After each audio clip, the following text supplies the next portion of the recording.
చాలా సింపుల్గా టేస్టీగా ఉండే ఈ కర్రీని మరొక గిన్నెలోకి తీసేసుకుని చూడండి ఇలాగ ఒక బౌల్స్లోకి అయితే తీసేసుకున్నాను నేను. అంతేనండి, ఎంతో ఈజీగా చేసుకునే రొయ్య పొట్టు టమాటా కర్రీ రెడీ అయిపోయింది. చాలా కలర్ఫుల్గా కనిపిస్తుంది కదా, టేస్ట్ కూడా చాలా బాగుంటుందండి. ఎండు రొయ్యల కర్రీకి కావాల్సినవి ఇప్పుడు చూసేద్దాం. ముందుగా ఎండు రొయ్యలని ఇలాగ ఒక చిన్న కప్పుడు తీసుకుని శుభ్రంగా కడిగి ఇలా పక్కకు తీసుకోవాలి. మరొక ప్లేట్లోకి 2 టమాటాలు, బాగా మగ్గిన టమాటాలని ఇలా కట్ చేసుకోవాలి. 4 పచ్చిమిర్చి, 2 రెమ్మల కరివేపాకు, ఒక పెద్ద సైజు 4 ఉల్లిపాయలని సన్నగా కట్ చేసుకుని తీసుకుని ఇవన్నీ కూడా శుభ్రంగా కడిగి కట్ చేసి రెడీ చేసి పెట్టుకోవాలి. ఇప్పుడు తయారు చేసే విధానాన్ని చూసేద్దాం. ముందుగా నేనైతే కుక్కర్ గిన్నెలో తయారు చేస్తున్నాను కాబట్టి కుక్కర్ గిన్నె తీసుకుని స్టవ్ పై పెట్టుకుని స్టవ్ ఆన్ చేసుకుని 3 టేబుల్ స్పూన్లు నూనె వేసి కడిగి శుభ్రంగా పెట్టుకున్న ఈ ఎండు రొయ్యలను వేసి ఇలాగా దగ్గరికంటూ ఇలా ఎర్రగా ఫ్రై చేసుకోవాలి. ఇక్కడ చూపిస్తున్న విధంగా ఈ రొయ్యలు వచ్చేసి రొయ్య పొట్టు అంటారండి. వీటిని ఇంక వీటికి తల తోక అంటూ ఏమీ కనిపించవు కాబట్టి వీటిని తీసుకున్న తర్వాత శుభ్రంగా కడుక్కోవాలి. వీటిని ఇసుక అనేది ఉంటాయి వీటిల్లో కొన్నిటిల్లోని మనం చూసుకుని తెచ్చుకోవాలి. ఎంత చూసుకుని తెచ్చుకున్నా కూడా మనము శుభ్రంగా కడుక్కుని మాత్రమే ఇలాగ తీసుకుని ఫ్రై చేసుకోవాలి. ఇలాగ ముందుగా ఫ్రై చేయడం వల్ల కర్రీకి టేస్ట్ చాలా బాగుంటుంది. ఇంకా ఇలా డ్రై పీస్ని ఇష్టపడే వాళ్ళు ఇలాగ చేసుకుంటే చాలా టేస్టీగా ఉంటుంది. ఇప్పుడు వేపించుకున్న తర్వాత ఈ రొయ్యల్ని ఒక ప్లేట్లోకి తీసేసుకోవాలి.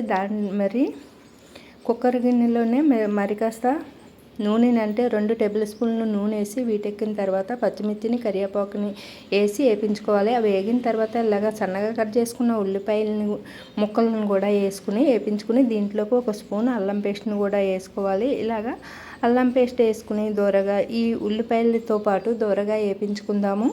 ఇలాగా దోరగా వేగిన ఉల్లిపాయ పేస్ట్లోకి బాగా మగ్గిన టమాటాలని ఇలాగ సన్నగా కట్ చేసుకున్నాం కదా, వీటిని కూడా వేసి ఇలా దగ్గరికంటూ ఇలాగ మగ్గించుకోవాలి. వీటితో పాటు చూడండి ఇలా బాగా మగ్గిన టమాటాలను వేయటం వల్ల మనకి గ్రేవీ వస్తుంది, అలాగే కూరకి కలర్ఫుల్గా కనిపిస్తుంది, టేస్ట్ కూడా బాగుంటుంది.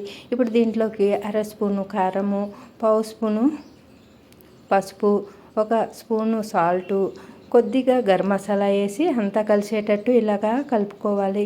ఇక్కడ చూపిస్తున్న విధంగా చూడండి.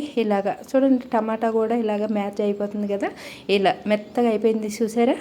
ఇలాగా ఉల్లిపాయలతో పాటు ఇది కారము, సాల్ట్ ఇవన్నీ కలిసేటట్టు కలుపుకున్న తర్వాత ఇప్పుడు మనం వేపించి పక్కన పెట్టుకున్న రొయ్య పొట్టుని కూడా వేసేసి ఇలాగా వేపించుకోవాలి. అంటే చిన్న రొయ్యలండి, వీటిని రొయ్య పొట్టు అని అంటారు. ఈ చిన్న రొయ్యల్ని, ఇవి ఎండిన రొయ్యలు.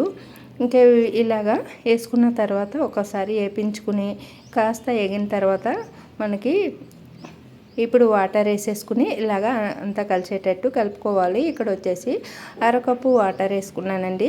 ఇప్పుడు మూత పెట్టేసి కుక్కర్కి పైన విజిల్ పెట్టేసి ఒక 2 హిజిల్స్ కానీ 3 హిజిల్స్ కానీ వచ్చేటంత వరకు మనము ఉంచుకుందాము. ఒక 3 హిజిల్స్ వచ్చిన తర్వాత స్టవ్ ఆపేసుకుని కుక్కర్ని పక్కకు దింపేసుకుని ఒక 5 నిమిషాల తర్వాత మూత తీస్తే కర్రీ అనేది ఇలాగా రెడీ అయిపోయింది. చూడండి ఇలాగా కాస్త వాటర్లా ఉంది కదా, మనకి మూత పెట్టేసామనుకోండి ఆ వాటర్ కూడా మనకి దగ్గరికంటే అయిపోతుంది. ఇంకా మనకి గ్రేవీతో కావాలి అనుకుంటే ఇలానే మనము వడ్డించేసుకోవచ్చు. చూడండి చాలా కలర్ఫుల్గా కనిపిస్తుంది కదా, చాలా సింపుల్గా టేస్టీగా ఉండే ఈ కర్రీని మరొక గిన్నెలోకి తీసేసుకుని చూడండి ఇలాగ ఒక బౌల్స్లోకి అయితే తీసేసుకున్నాను నేను. అంతేనండి, ఎంతో ఈజీగా చేసుకునే రొయ్య పొట్టు టమాటా కర్రీ రెడీ అయిపోయింది. చాలా కలర్ఫుల్గా కనిపిస్తుంది కదా, టేస్ట్ కూడా చాలా బాగుంటుందండి. ఇలా ఫ్రూట్స్ని ఇష్టపడే వాళ్ళు ఒకసారి ట్రై చేయండి. వీడియో నచ్చితే లైక్ చేయండి, షేర్ చేయండి, మన ఛానల్ని సబ్స్క్రైబ్ చేయండి.